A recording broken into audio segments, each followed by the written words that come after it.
तो तेहिया नोआ अड़ी दिन बाद लाइव स्ट्रीम रे आरहों हेज कान तबना चेदा से किछुगान बुखार नाम लेदिया मलेरिया टाइफाइड को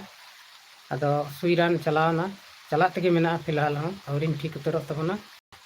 अदो ओना तेगे लाइव वीडियो को बांग कान थेना अदो आपे चिलका मेना पेया आसोक कनाई सिरजन बाबा दया दुलुर ते आपे हम मजार नपाय गे मेना पेया और नपाय बन ताहें लेन खाय नोंका गे बन ᱧᱟᱯᱟᱢ गेलाबन तबे उसेरा मछा लाइव सेशन रे हजित तबन पे और लाइव सेशन रे हेज कते अब तेहें अडिगान बन गालमारा और अडी खुशी रस्क रे आलेया टीम रेन जतो हड़ मेना लेया चेद लगी खुशी रस्क रे मेना लेया ओना को हों पे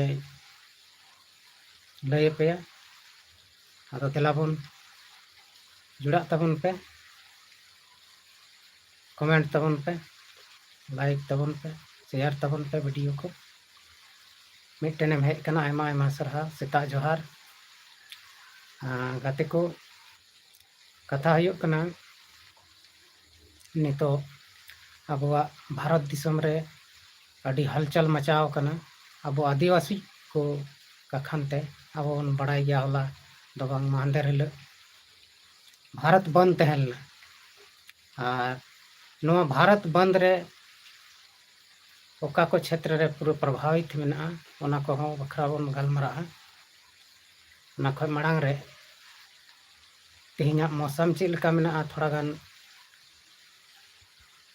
बन बडाया और बन नेल होबन नेला तबे आले से दो अडी मौसम दो खराब गया तेहिया दो चेदा से तेहिं निते दादा कना सेता खने एहब कदा जपुद लिकाय लगाव कदा अदो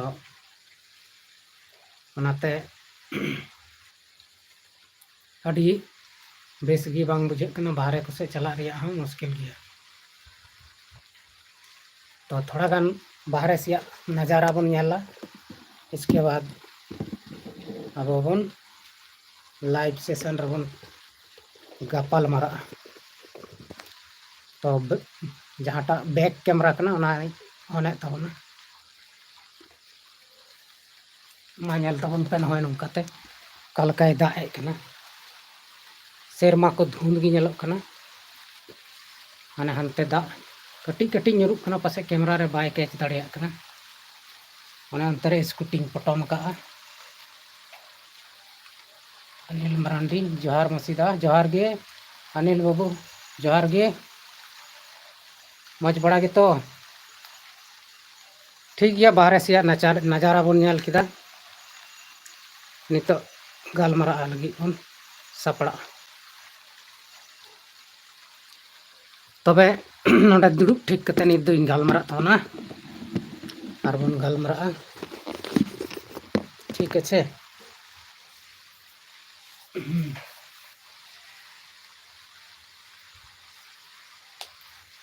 ठीक गया अनिल बाबू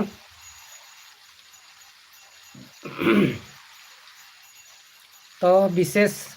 आपे सनाम ऑडियंस को तेहें आलेया ग्रुप एसटी उथनाव अखड़ा ग्रुप से खन आयमा आयमा सरहाव आलेया यूट्यूब चैनल को मेना ओनारे अबे आपे को सनाम अडी आट गणो सपोहद पे एम कावा लिया वीडियो रे ओनाते पूरा गोटा मन अंतर ते इन सरहावे पेया और इनखन तीना होय दाड़ेया आपे लगी सिरजन बाबा ठेनी कोया जमन आपे मज और नपाय पे तहन अनिल बाबू तहन दो झारखंड गिरिडीह जिला रे गिरिडीह गे तहन होयो कना और आम बई उरुम दाड़िया मेया अनिल थोड़ाम लई तलांगा ओका खय मेंदा अदो ओनाते अडी अटी सरहावे पेया थोड़ा गान तबियत खराब ᱧᱚᱜ कना ओनाते इᱧ रोड को थोड़ा लाड़खड़ा कान तिᱧा मजते बई रोड हो दाड़े कना चेदा से टाइफाइड नाम कदिया और नोआ दो अडी लंबा दिन रुआ तहना अच्छा अच्छा ठीक गया अच्छा ठीक अड़ी मज बुझ किदाई अनिल बाबूኝ बुझ किदा नोडा गिरिडर गे तायन हुयुक कना आदो कुरुमुटुयें एनहो तिना धड़ी टिकाव दाड़ेया कना आपे को समांग रे नितो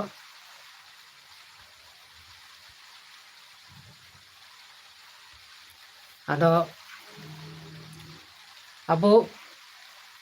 नौका के गणो एमोग तबन पे जेमन आले आ मोटिवेट से ओका हिम्मत दाड़े ताहन ताले वीडियो को बनाव लगी ओनाले ᱧᱟᱢ आपे आले वीडियो को पे ᱧᱮᱞ लाइक शेयर तबन खाय आले हो साहस को ले ᱧामा बढ़ा तले आर्टिस्ट को मौज को बुझेवा जहां दको रोले कान तो मानवा जुडसी रे भागी के पे एम कना सपोर्ट और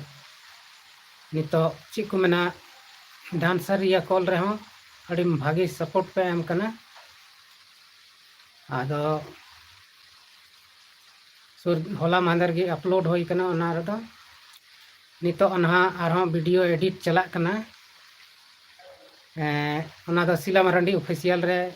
वीडियो डाला अनहा मानवा जुडसी लगी दो एखन थोड़ा लेट ᱧᱚᱜ हुई पासे आरहो शूटिंग को मेना तेहिं दो आलेरन कैमरामैन चलाव कना जामतड़ा पवन अंजलिया चैनल लगी शूटिंग हुई लगी तेहिं आदो नवा मौसम खराब ये तगी ना हुई से बांग हुई नवा दो मुश्किल गया बांग हुई दाड़े पासे ना आदो प्लान दो तेहिं दो पवन अंजलि तकिना शूटिंग रिया प्लान तहे कना सोनामाला ब्लॉग्स जोहार गे गोंके ओका दिसम खन झारखंड दिसम खन अलिंग दो झारखंड दिसम खय आबेन दो ओका खन बेन मेंदा सोनामाला ब्लॉग्स आबेन हो कटी लई गो का बेन और वीडियो रे बना हुआ तहन बेन और नौका गे गणो सपोह एम बेन और आले हो आबेना चैनल को गणो सपोह ले एम बेंगल दिसम खना अड्डी अड्डी सरहा आबेना चैनल दो सोनामाला ब्लॉग्स गे बांग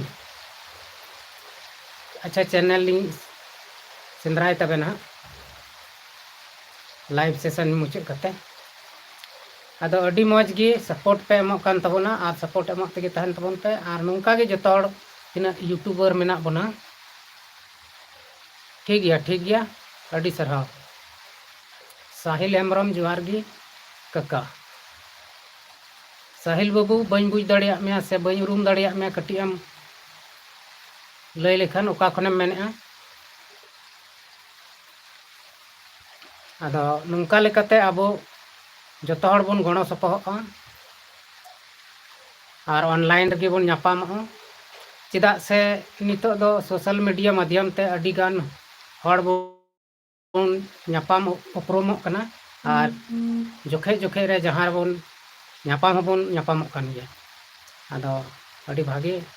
सुविधा हुई कना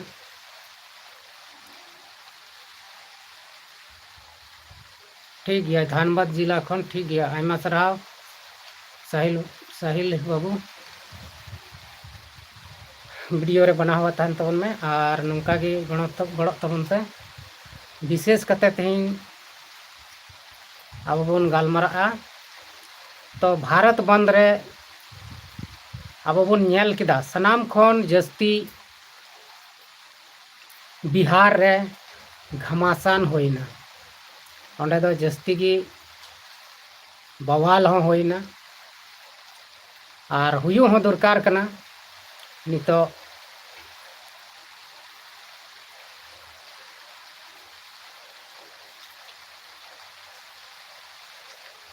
आयमा आयमा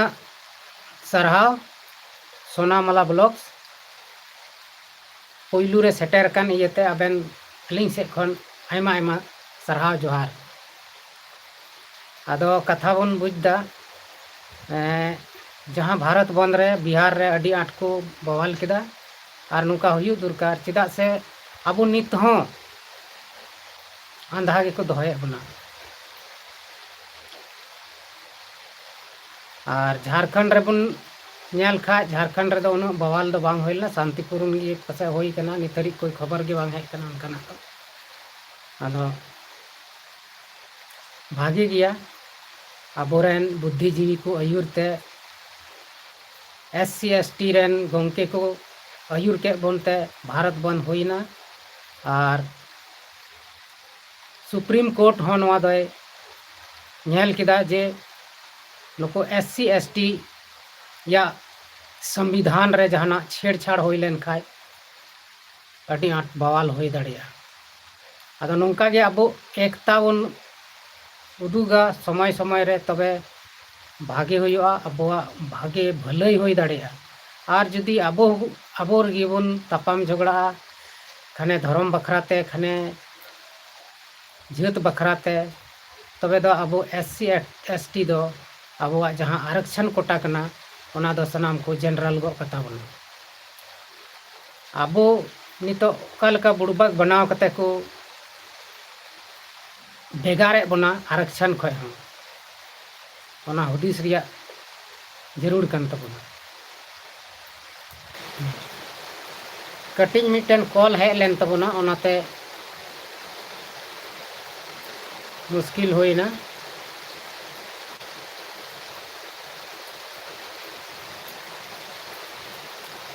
कॉल डिस्टर्ब के बना अदो दला बन आरहा लाइव रे हजू तबन पे कथा हुई कना अडिगान मुश्किल रेबन पढ़ाव कना नितो अबुआ आरक्षण कोटा को मेना तबन ओनारे नजर लगा चिलकन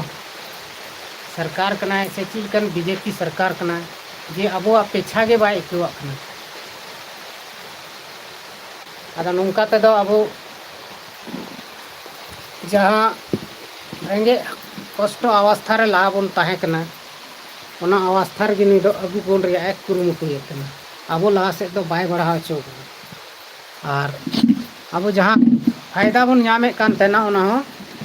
सनम में रे चाबा बना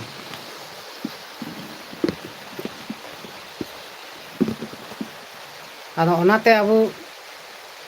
हुसियार और जागवार कान ताहन हुयुग तबना और बांखाय दबन बर्बाद तर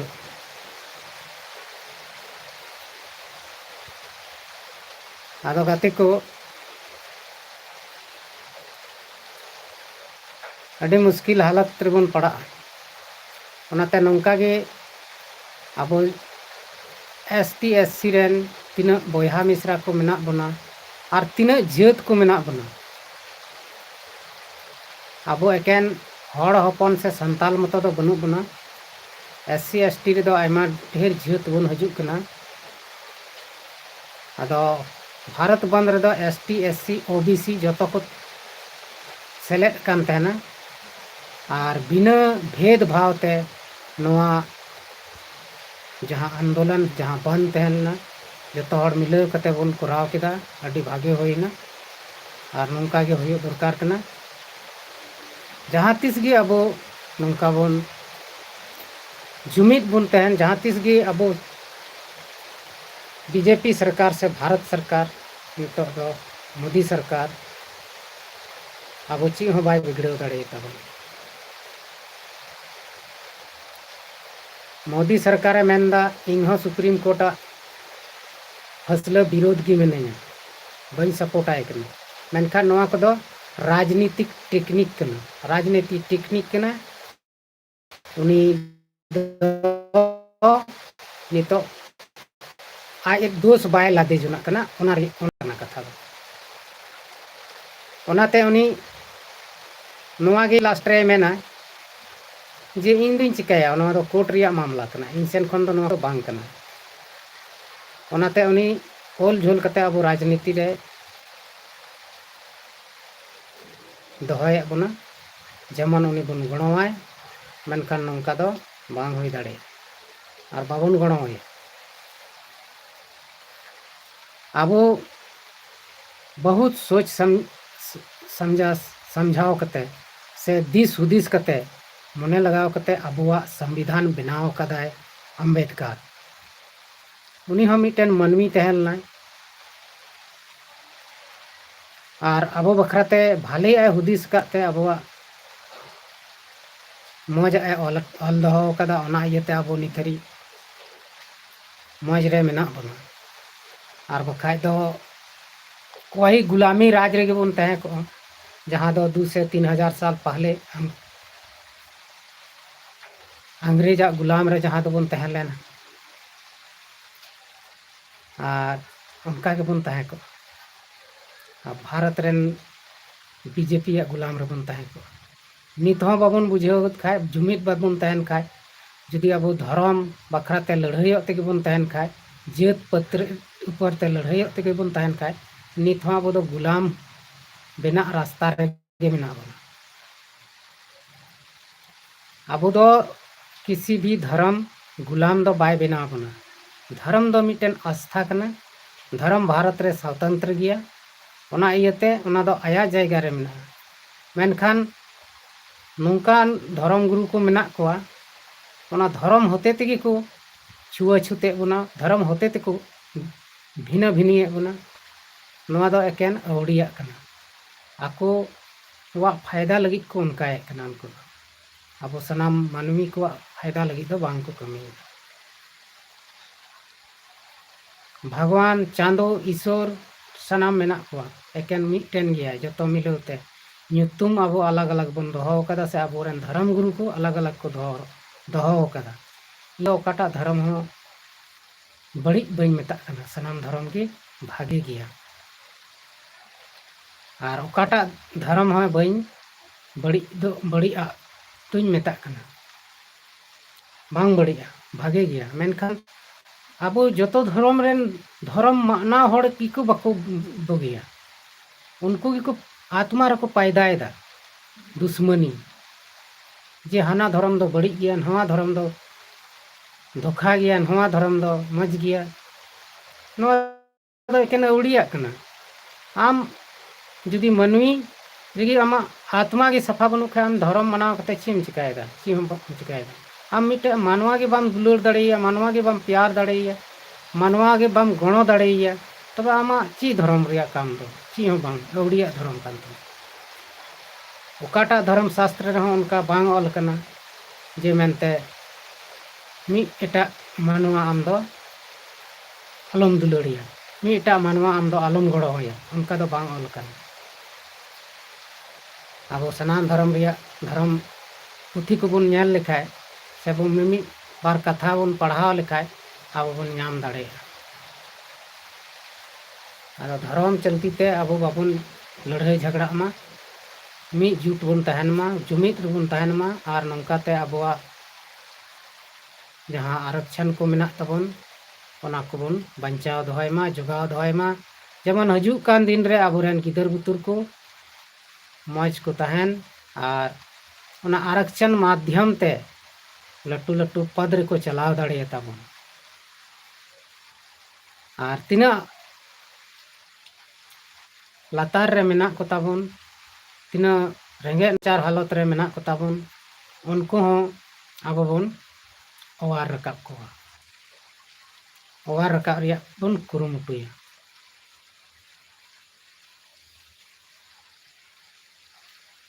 चिलका को मेना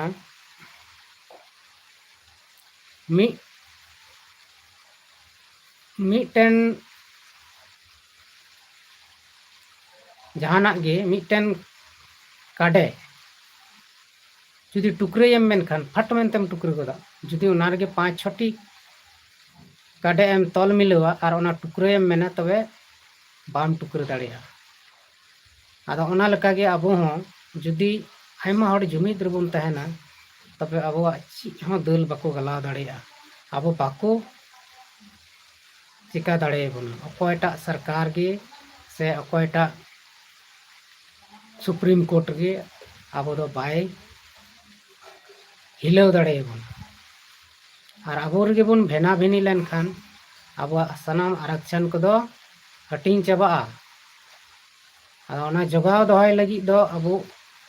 एकता रे तहन हुआ जुमिद रे तहन हुआ तब गे भाले हुआ जेलेका अबोरेन गोगो बाबा को जगह जुमी को दोहो अटो बन कना उनको को गज चलाक कना मेनखान जगह जुमी दो ओंडे गे तहनोग कना आदो ओना जगह जुमी रुखियाई लगी दो आबो उनकुरेन हपन को किमिन को आबो की सनामा चिका हुयुग तबना आबो की सनामा नेल जुत हुयुग तबना जुदी ओना आबो बाबोन नेल जुत ओना बाबोन रुखियाई तबे दो आबो ओना खेत बाड़गी तीना को दोहो हटो का बना सनाम अतु चबा सडो चबा होई दाड़ेया तो आबो अगल बगल रेन ओना को हमेट चबाय तबना आदो चिदा ओना तो उनको दो को चिकाया उनको मा बनुक को नितो आबो गे जे रुखियाई दोहो हुयुग तबना उनका लेका गे आबुआ नवा जे आरक्षण मेना तबना नितो आबो जुआन को मेना बना आबो जुदी नवा बखराते बाबुन तापाम लड़ाई तबे दो बै बैते हानते नाते खज को लोचा चाबाय तबन गे कमजोर को नाम बना तो आदो को लोचाय गया और नुको तीना बदमाश मेना को नुको सरकार मोदी सरकार नेल को आबुन अरे अबुआ SC ST कोटा रिया गे चिदा को छेड़छाड़ दा संविधान दो आदिवासियों का संविधान ही क्यों छेड़छाड़ किया जा रहा है और एटागा संविधान बनुआ एटागा संशोधन में एटागा नेल में अदो फर्स्ट ईयर दो हिजुक कना आदिवासी लोगों का ही इन लोगों का ही छेड़छाड़ करो वोट बैंक को बनाव का बना हानते बना को नाते बना को और आबुरेन नेता हो आदिवासी नेता हो लटू लटू नेता में मेना को मिटेन बारिया उनको हो अंते को बोलो कान तबना ची लोग तेचो को बोलो कान बहुत टोया गया को नुको अपनारा घरवाइन बखरा बाको हुदिस दाड़े कना अपनारा अपनार रेन गिदर बुदुर पुतुर बखरा बाको हुदिस दाड़ेया कना जे ची लेकाते बड़ी होयो कना से बेस होयो कना आदो नोंका बांग कमी जरूर कना और नोंका तेदो आकोआ भोट बैंक हो बिगड़ तको ना ताला टंडी को उनका नेता दो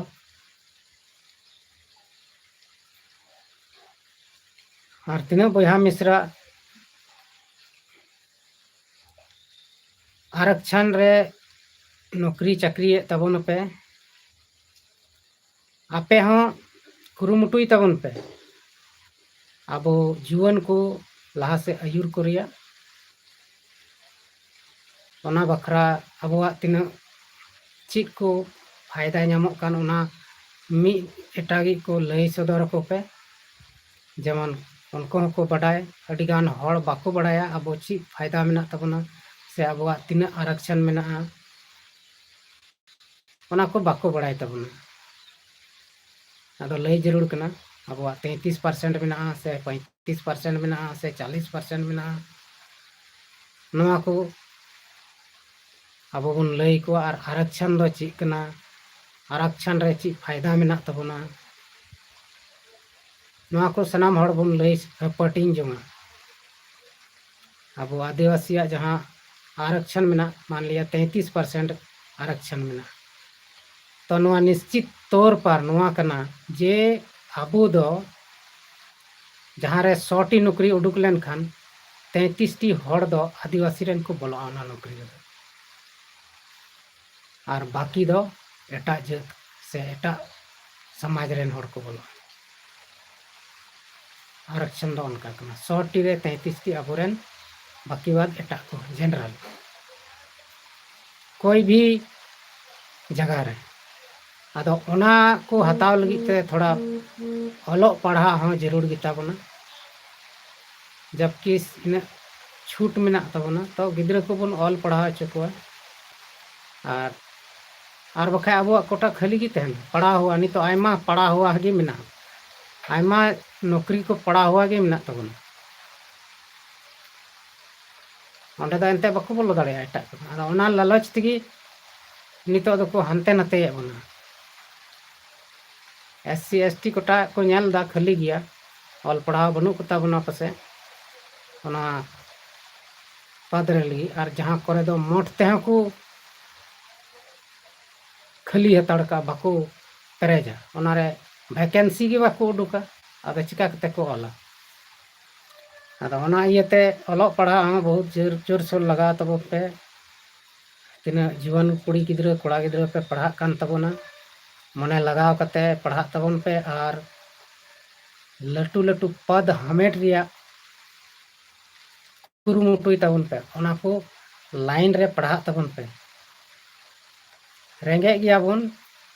आदो एनहो नितो लाहा खय दो आयमा बन सुधर कना आयमा बन रकाब कना अकिल ज्ञान तेहो और अपनार हक अधिकार लगी पूरा जोर सोर बन लड़ाई मा और लाहा को लय अगुए तबना अब आदिवासी को तलारे अडिगान आयमा किसिम ते नचार नाहाचार होयुक कना और सोशल मीडिया रे आयमा ढेर आयमा लकना वीडियो को उदुग ए तबना आदो नवा को कंट्रोल रिया बन कुरुमुटुया जतो हड़ते अपनार अपनार इलाका रे अबुरेन हड़ हपन कुड़ी गिद्रा से कोड़ा गिद्रा हों नंका बदमाश बदमाश मेना कोआ जहाने आम मनाए खाए मेतामा आमदम अकोय कना चिप लगी आम मनाए दिया आदो नंका बांग रोड चाही और जहां रोडे खाए उनी दो ओना आस पास रेन हड़ को जरवा कते उनी दो बुझाव हुआ जे आम दो मिटन आदिवासी कुड़ी गिद्रा से कोड़ा गिद्रा कना आम बड़ी डहारेम चला कना नंका दो अलम चला अबुआ समाजेम बड़ी दा अबुआ चेत परिसेम बड़ी दा नवा को उनी दो बुझावाय हुई जरूर आदो गते को नवा को कथा गे गलमराव तेहना तहलना और अड़ी आठ सपोर्ट पे एम कना शॉर्ट फिल्म करे ओनाते पूरा पूरी इन सपोर्ट सरहावे पेया और नंका गे एमो तबन पे और भागी गया आपे आलेया चैनल को पे नेले तबना और चैनल को माध्यम तेगे अब बन नापाम दाड़िया कना गोटा दिसोम रेन सला से विदेश रेन सला हों अड़ी दाव लाइब्रेरी हेज कना और नेपाल भूटान नवा को जायगा रेन हर सला नापाम हुयुक कना लाइव सेशन रगे होय दाड़िया ओना को एरिया हों घुमा लगी चला हों होय दाड़िया ओरेन को स्थिति को बाडाय जरूर होय दाड़िया नेपाल होइना बांग्लादेश अपनार सटाव सटाव दिसम रे चला दरकार कना आदो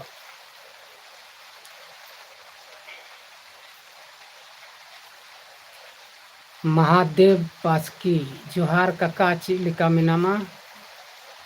फिलहाल दुñ नपाय गया आपे गे चेक लेका मेना पेया और महादेव बाबू हम ओका खनेम मेनदा कटिज लई तलांग में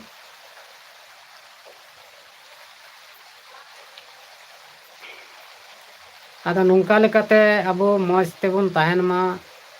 एकता रबन ताहेन मा निये गिन मेना और धर्म को जात को बखरा बाबन लड़ाई झगड़ा मा लड़ाई झगड़ा कते जहान फायदा दो बनुआ जामताड़ा खनेम मेनदा आयमा सरहाव इᱧᱟᱹᱜ तबियत थोड़ा खराब गे हेना तिᱧा मलेरिया टाइफाइड नाम कदिᱧᱟ आदो तेहिं दो बेस ᱧᱚᱜ गे मिनिᱧा ओनाते लाइव रिᱧ हेज कान तबना आदो नोते दो दाग दाय अडी जोर जपुग ए लगाव कदा सेता खन आपे से दाग दाय से बाय दाग दाय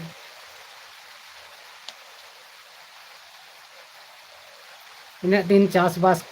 को पसे नेस दो मज तगी रहाय को होय कना हड़ो को चेदा से दाग दिए कना आदो सनाम को मौज और नपाय रे तहन तबन पे आसोआኝ इन हो उसरें बेस लेन खाय और हो कमी को शुरू हुआ और नेस दो आले प्रोग्राम होले जात्रा रिया प्रोग्राम होले सपड़ाव कदा आदो फेसबुक करे पोस्टर को अड़ा होय कना आपे चेकआउट दाड़े आपे नेल दाड़े आपे और पे कांटेक्ट दाड़े ले ᱡᱟᱛᱨᱟ ᱨᱮᱭᱟᱜ ᱧᱩᱛᱩᱢ ᱚᱯᱮᱨᱟ ᱨᱮᱭᱟᱜ ᱥᱠᱤᱞ ᱯᱷᱳन हजूग कना थोड़ा डिस्टर्ब हुई कना ओनाते आदो ठीक गया कॉल हजूग कना से ओनाते थोड़ा डिस्टर्ब कन तबना आदो मा तेहना नवा लाइव सेशन वीडियो दो नोड़े गिन मुचे तबना आयमा आयमा सरहाव अडी घड़ी पे ताहेना इन सावते और आलेया चैनल को आपे सब्सक्राइब का सब्सक्राइब करते दोय तबन पे आदो तेहना नवा लाइव सेशन वीडियो रे इनके बन न्यापाम कना और अगला नेक्स्ट बन न्यापाम कना अगला वीडियो रे बन न्यापाम कना मा तबे तेहना लाइव सेशन दो नोड़े गिन मुचेदा जोहार गे सनम को।